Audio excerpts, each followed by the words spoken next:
Ladies and gentlemen, the American Jury and Bulldog Nation, welcome to the Eric Deters Show, and happy Veterans Day to all your vets. I did a Facebook Live. We honor you. Remember, it was the 11th hour of the 11th day of the 11th month, and 1918. And you know what? They signed the Armistice Agreement in a railroad car in the forest of Compiègne, France, and Hitler made France surrender in that same railroad car. Unbelievable. All right, also today, the Mayflower Compact was signed in what's Provincetown Harbor near Cape Cod. I have not one, not two, but not three, four ancestors who signed that. How you like that? All right, let's get rolling here. Presidential vote is final. The Electoral College 312 to 226, landslide. He won Nevada and he won Arizona. If you look at the map, it's wild how the country is so red. 75 million vote to 71 million in vote. The most votes ever secured by a Republican running for president, 50 to 48. U.S. Senate is 53 to 46. You had Bernie Sanders. They have a 3-vote majority in the United States Senate, which means that Murkowski and Collins can't hold them hostage. In the House, as I'm speaking right now, I checked before coming on, it's 214 to 203.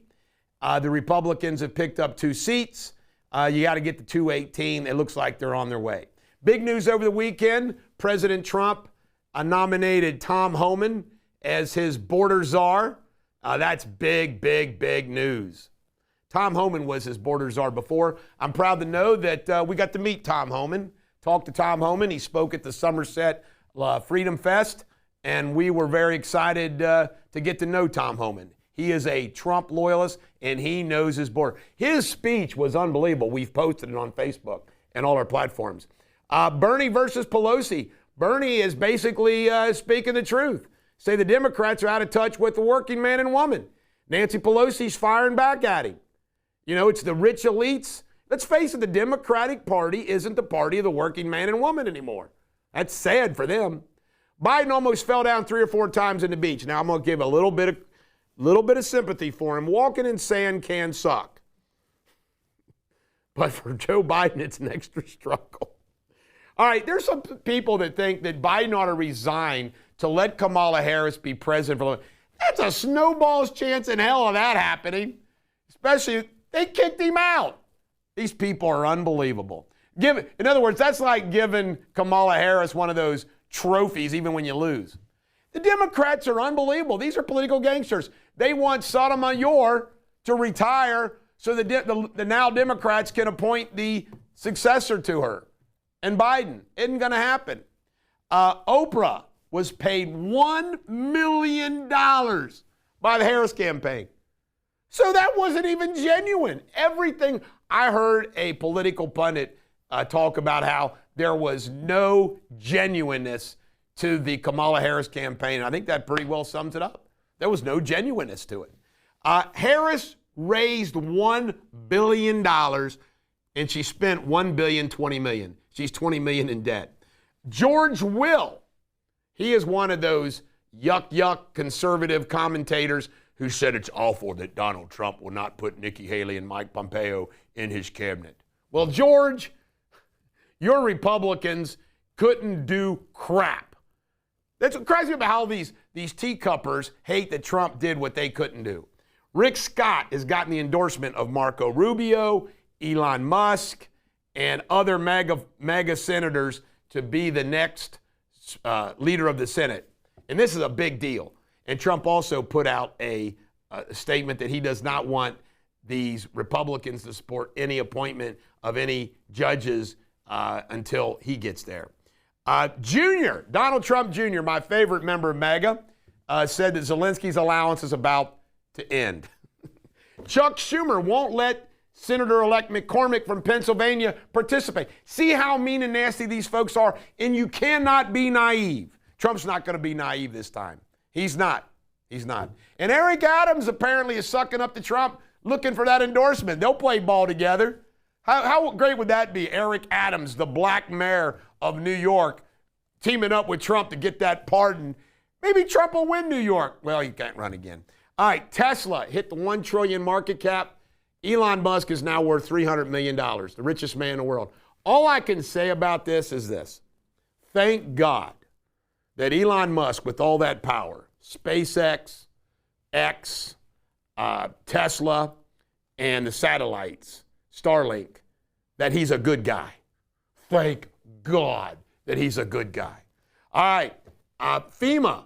You can't make this up. Biased as can be. FEMA, there was a FEMA worker that's been fired. She said skip the houses that had Trump signs in North Carolina. You believe it? I believe it. And the inaugural committee, Trump has appointed 2 folks to be the head of the nominating committee, including the former United States Senator from Georgia for a short period of time. I forget her name, but she knows how to get things done as the head of the inaugural committee. Mark Cuban is deleting all pro-Kamala Harris tweets.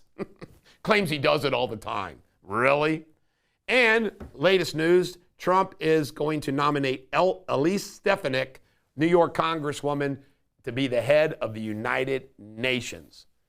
I love it. It's loyalists, folks. They're going to be credible, competent people who are loyal to Trump. All these McConnellites and Bushites need not apply. Thomas Massey need not apply. Do not be a haggard, swag-bellied scullion like Thomas Massey. Be an oracle. This is the Bulldog. Coming up next, local news. All right, here we go with local news.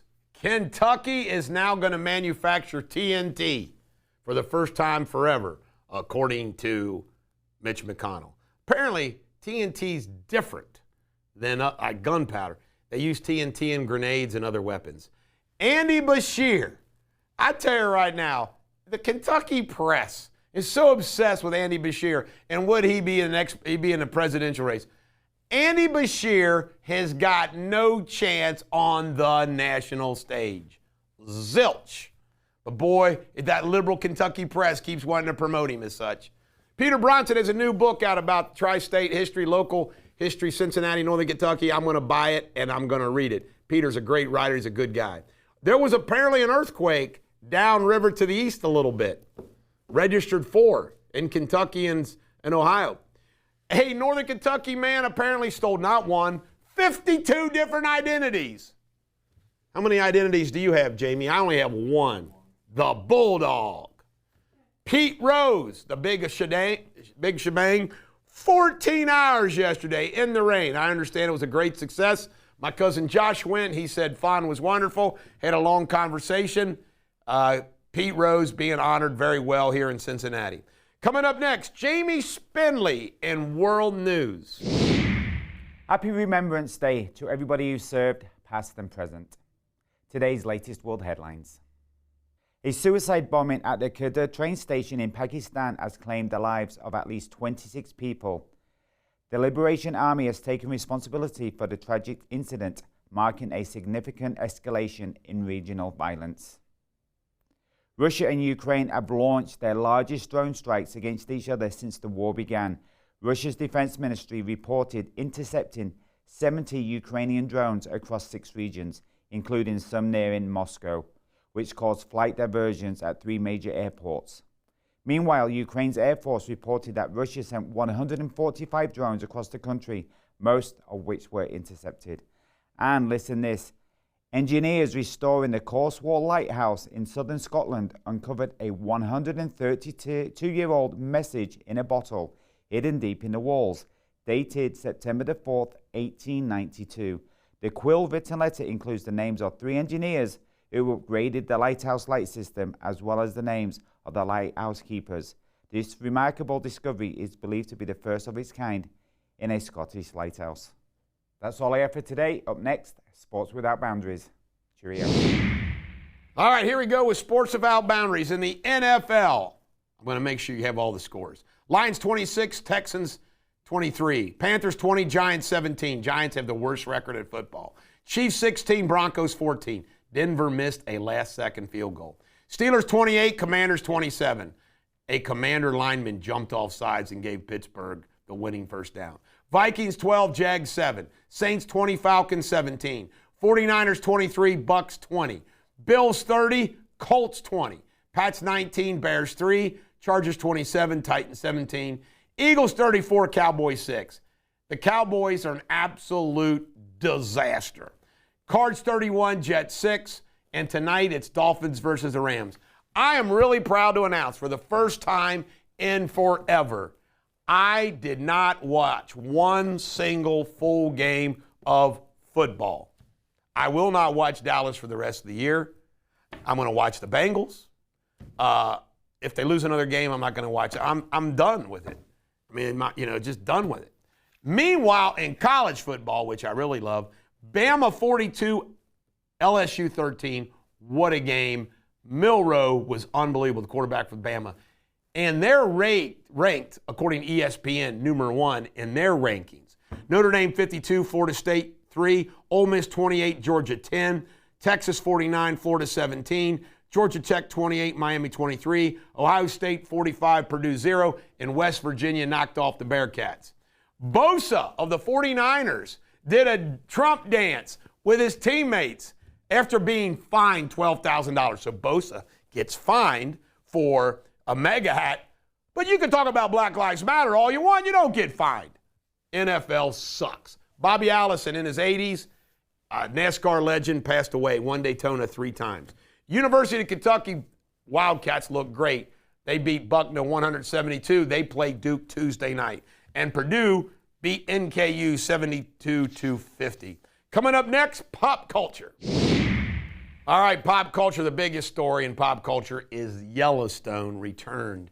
And we now know that John Dutton was murdered at the call of his son, Jamie.